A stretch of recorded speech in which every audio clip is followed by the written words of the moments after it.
आज हम लोग पढ़ेंगे citric acid cycle. Citric acid cycle में सबसे पहले ये देखेंगे पायुरवेट का ऑक्सीडेशन। सो बेसिकली पायुरवेट आया कहाँ से है। जब हम लोग ग्लाइकोलिसिस का प्रोसेस कराते हैं तो ग्लाइकोलिसिस में क्या होता है कि 1 मॉलिक्यूल्स ऑफ ग्लूकोज से हम लोग को 2 मॉलिक्यूल्स ऑफ पायुरवेट मिलता है। सो ग्लाइकोलिसिस का जो एंड प्रोडक्ट होता है वो पायुरवेट होता है। सो इस पायुरवेट का ऑक्सीडेशन करा रहे हैं और ऑक्सीडेशन हो रहा है आपका इन दी प्रेजेंस ऑफ ऑक्सीजन के प्रेजेंस में हो रहा है। और ये जो ऑक्सीडेशन का जो प्रोसेस हो रहा है, पायुरवेट का जो ऑक्सीडेशन हो रहा है वो आपका माइटोकॉन्ड्रियल के मैट्रिक्स में हो रहा है इन केस ऑफ यूकैरियोट्स, और यही चीज़ आपका प्रोकैरियोट में होगा तो वो साइटोसोल में होता है। तो माइटोकॉन्ड्रियल के मैट्रिक्स में आपका पायुरवेट ऑक्सीडाइज होता है और वो बनाता है आपका एसिटाइल को ए। सो इसमें एसिटाइल को ए, और इस रिएक्शन को जो कैटेलाइज करते हैं एंजाइम, उसको हम लोग बोलते हैं पायुरवेट डीहाइड्रोजिनेस एंजाइम, और वो प्रोसेस को हम लोग बोलते हैं ऑक्सीडेटिव डीकार्बोक्सिलेशन प्रोसेस।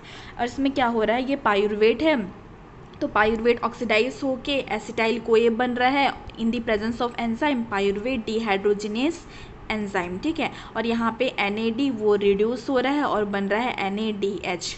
सो हम लोग पढ़ रहे हैं सिट्रिक एसिड साइकिल। तो सिट्रिक एसिड साइकिल को हम लोग क्या बोलते हैं, क्रेब्स साइकिल भी बोल सकते हैं या तो फिर ट्राई कार्बोक्सिलिक एसिड साइकिल भी बोलते हैं। और इसको डिस्क्राइब किए हैं, डिस्कवर किए हैं ब्रिटिश बायोकेमिस्ट, उसका नाम है HA क्रैब, और इनको नोबेल प्राइज़ भी दिया गया था 1953 में। और सिट्रिक एसिड साइकिल उसका लोकेशन कहाँ होता है, आपके माइटोकॉन्ड्रियल के मैट्रिक्स में, matrix of mitochondria in eukaryotes के केस में, और प्रोकैरियोट्स के केस में उसका साइटोसोल में होता है। अभी हम लोग टर्मिनोलॉजी देखेंगे। बेसिकली जो सिट्रिक एसिड साइकिल में कौन कौन से टर्म यूज़ हो रहे हैं उनके बारे में देखते हैं। तो यहाँ पे सबसे पहला है आपका ऑक्सीडेटिव डीकार्बोक्सिलेशन। ऑक्सीडेटिव डीकार्बोक्सिलेशन का मतलब क्या है, एक तरह का ऑक्सीडेशन का रिएक्शन होता है इसमें, जिसमें आपका कार्बोक्सिलेट ग्रुप का रिमूव हो रहा है। कार्बोक्सिलेट ग्रुप रिमूव हो रहा है, लेकिन किसके फॉर्म में, आपका CO2 के फॉर्म में आपका कार्बोक्सिलेट ग्रुप का रिमूवल हो रहा है। देन नेक्स्ट हुआ आपका डीहाइड्रोजिनेटेड। हाइड्रो मीन्स हाइड्रोजन ना, तो डीहाइड्रोजिनेटेड मीन्स यहाँ पे क्या हो रहा है, आपका हाइड्रोजन का रिमूवल हो रहा है। तो वैसे सेम टाइप पे और एक टर्म है फॉस्फोराइलेशन।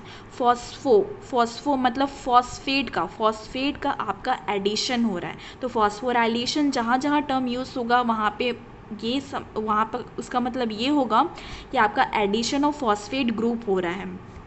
देन हम लोग overview of citric acid cycle देखते हैं। जो सिट्रिक एसिड साइकिल है यहाँ पे पायुरवेट से स्टार्ट हो रहा है। तो ये जब ग्लाइकोलिसिस का जो प्रोसेस होता है तो ग्लूकोज आपका कन्वर्ट होता है आपका पायुरवेट में।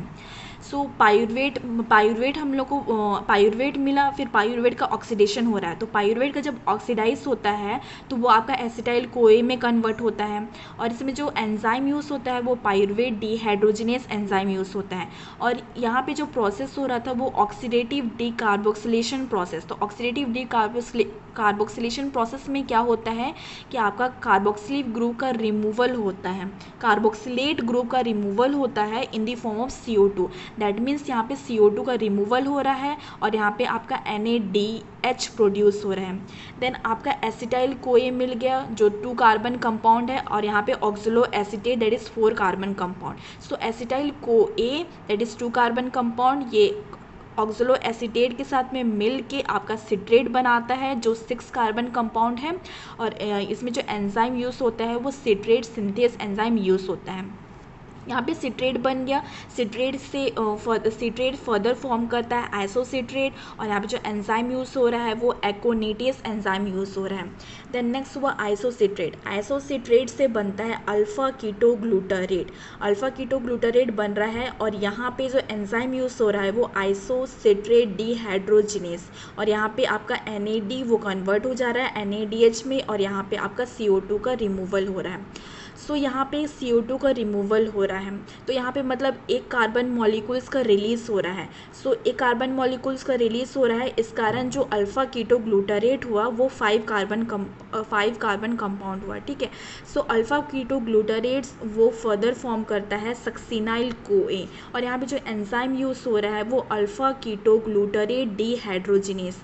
यहाँ पे भी NAD वो रिड्यूस होता है आपका NADH में, और यहाँ पे भी CO2 का रिमूवल हो रहा है। यहाँ पे भी CO2 का रिमूवल हो रहा है, मतलब एक carbon atom in the form of CO2 में वो रिलीज हो जा रहे हैं। सो अल्फा कीटोग्लूटारेट जो 5 कार्बन कंपाउंड था वो सक्सिनाइल कोए बना, और यहाँ पे CO2 का रिमूवल हुआ तो सक्सिनाइल कोए कितना हुआ, 4 कार्बन कंपाउंड हो गया।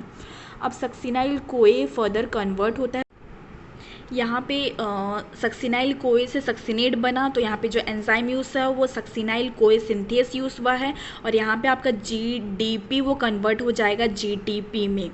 देन सक्सिनेट बन गया, तो सक्सिनेट से फर्दर बनता है फ्यूमरेट। फ्यूमरेट यहाँ पे जो एंजाइम यूज़ हो रहा है वो सक्सिनेट डिहाइड्रोजिनेस एंजाइम यूज़ हो रहा है, और यहाँ पे FAD एक्सेप्ट करता है हाइड्रोजन आइटम को, और वो फॉर्म होता है FADH2। देन फ्यूमरेट बन गया, फ्यूमरेट से देन वो मेलेट बनेगा, मेलेट तो यहाँ पे जो एंजाइम यूज़ हुआ है वो फ्यूमरेस एंजाइम यूज़ हुआ है। देन मेलेट से ऑक्सलो एसीटेट मतलब यहाँ पे रीजनरेशन ऑफ ऑक्सलो एसीटेट हो रहा है, और यहाँ पे जो एंजाइम यूज़ हो रहा है वो मेलेट डिहाइड्रोजिनेस एंजाइम यूज़ हो रहा है, और यहाँ पे आपका NAD वो फॉर्म कर रहा है NADH।